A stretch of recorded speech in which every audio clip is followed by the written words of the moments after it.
we've arrived in Madrid. What are your initial thoughts? Initial thoughts are no surprise. The quality of the surroundings, the standard of the hotel, the standard of the food, the service that we're getting. You know, we're being made to feel very welcome and humbled to a certain extent. You know, you come to places like, you know, the Spanish FA and their training complex and Real Madrid's complex, and they deal with you as if you're a guy that's on the same football pitch as them, which hopefully one day we will be. But you know, it's fantastic to come here. It's probably the nearest we're going to get the equivalent to St George's Park in Burton. What we're striving to achieve. The surface, as you can see, is magnificent, and looking forward to getting the balls out and getting the training sessions off and running. Training in intense heat. I know we've been doing that to a certain extent in Southend. You know, the average heat that we've been training in is around about 26, 27, 20, 28 degrees, but now it's 36, 37 degrees, and it's a little bit different, you know. You have to be careful once you're exposed to this kind of temperature and weather conditions, because, you know, people just think that you go running about in this, you're going to get yourself fit. Well, it doesn't just necessarily follow on, because exhaustion can creep in, dehydration can creep in, and you've got to be careful how you actually deal with it with that where the lads are concerned. But we're really looking forward to getting the balls out and certainly taking on the likes of Real Madrid, even though it's a C team. Looking forward to the game as well. It was obviously a very early start this morning, wasn't it? So they've had a very restful day today, but the training this evening will be a step up, won't it? Very much so. I think they've been looking forward to the break, to be fair. We've had 4 weeks at Roots Hall, at the training ground, shall I say, Boots and Laces, and you do tend to get a little bit stir crazy. You know, you come to the same venue every day, albeit we have been to varying places. You know, we've been down the beach, we've been down the seafront, we've changed venues on a couple of occasions. We've played 1 or 2 teams non-league and local surrounding areas, so we've tried to vary it, but there's nothing better than coming away to beautiful surroundings, to beautiful weather conditions, and fantastic the ability to be able to, you know, get the balls out and do what the big boys do. That's what we're looking forward to do, and I think that's what the players are looking forward to doing, and hopefully it'll be a good test and we can take the experiences back with us. And we've had a good pre-season so far, haven't we? The games we've played, we come here in good shape. I think in very good shape, you know, and I've said to you all along, Tom, that, you know, the results have not been important, it's just been the performances, and every performance is getting gradually better, you know, from a fitness perspective, from a footballing perspective, and tactical and technical awareness as well, you know, so it's slowly but surely come together. But we've still got 2 weeks to go, and there's a little bit of fitness work to be done, there's a little bit of fine-tuning to be done, there's a lot of organisation to be done before the 3rd of August against Plymouth. And that Real Madrid game is going to be a really good test for these lads, especially in this heat, because it's being played at 10:30 in the morning. I think it's not just the Real Madrid game, I think it's, you know, we've got 3 quality games against Real Madrid, QPR and West Ham United, and every one of them, you know, when you think about it, every one of them is going to be a test of organisation, a test of character, a test of our fitness levels without the ball, because the majority of the game we'll probably be spending without the ball. We're going to have to be organised, we're going to have to be disciplined, and taking that into the season, it isn't a bad thing. It's a good preparation for me. We've had the easier games, and that's without being disrespectful to the likes of Great Wakering and Braintree and Bishop Stortford, Chelmsford, and slowly but surely getting towards Orient, and 1 or 2 problems defensively, but you know, that's what pre-season is all about, is ironing out them problems, making sure you get them first and foremost. You know, you're not going to go into a pre-season where you get 6 or 7 games and you win every game. It gives you a false sense of security going into the season, but we've had 1 or 2 problems, and hopefully, fingers crossed, they'll be ironed out by the 3rd of August.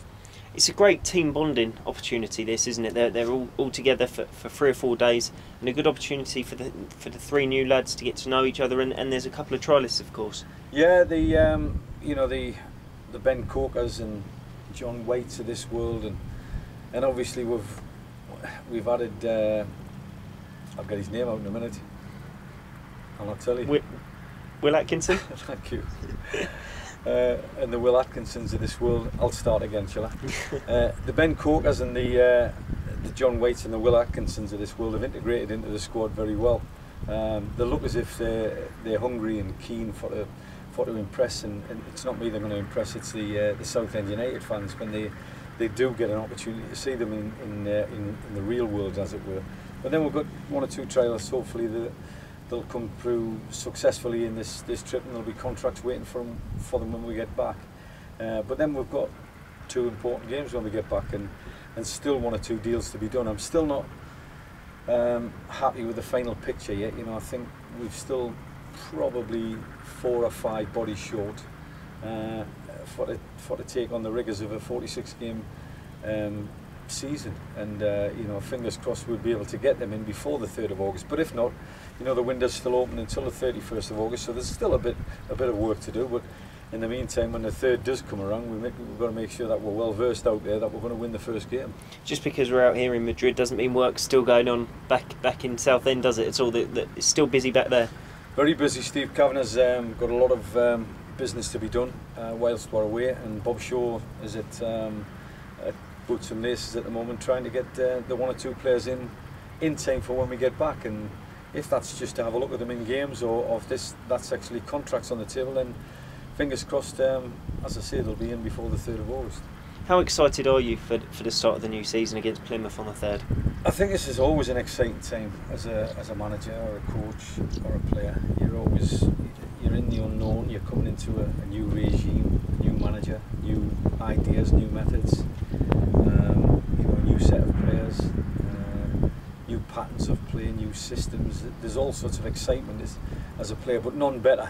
You know, it's just fantastic. The 6 weeks are a necessary evil. You have to go through the pain barrier. You have to try and get yourself as close as you possibly can to match fitness come that first game of the season, and then hopefully the manager picks you and you're in the team.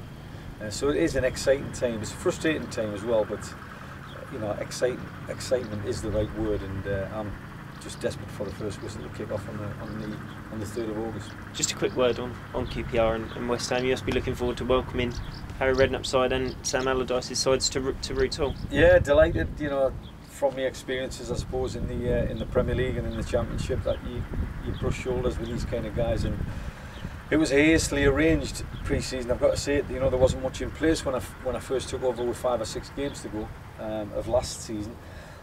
So it's been hastily arranged, but you know, when you look at it, it has been slowly but surely building up, and the quality of the opposition been getting better and better, and consequently, as you come to the start of the season, ideally you probably don't want a game in the final week. The preparation needs to be sort of as near as damn it what it's going to be during the course of the season, Saturday to Saturday. But you know, the nature of the beast was that, you know, the only day Sam could actually bring a team down was on the Monday. So we've got West Ham United, which is a local derby, if you like, and QPR not so far just around the corner. Another character, another friend of mine, Harry Redknapp, who will bring a very strong team. So there's a couple of big hurdles to jump over before we get to Plymouth. But you know, that's what I'm saying. It'll verse us in what possibly can come out the changing room against Plymouth on the following Saturday. And finally, just on a word on the fans and the home form this season. I know you'll want to impress them in the opening few games. Very much so. You're always trying to play the right kind of football, and I think, you know, I like to sit here. We're sitting in a dugout. I like to be entertained as well. You know, I don't want to see balls being, you know, 90% of the time in the air. I want to see entertaining football. I want to see exciting football. I want to see people trying to play the right way. And I know that's what the fans want, and hopefully we'll be bringing the right type of players in to play that kind of football. But at the same time, you know, winning football is a strong relationship to me. It doesn't matter how you win sometimes, as long as you do win. The 3 points on a Saturday are the most important part of your week, and however you get them 3 points, yeah, with style and with a performance is great. But if you can't perform because the opposition are doing something different, then make sure you get the points anyway. Perfect.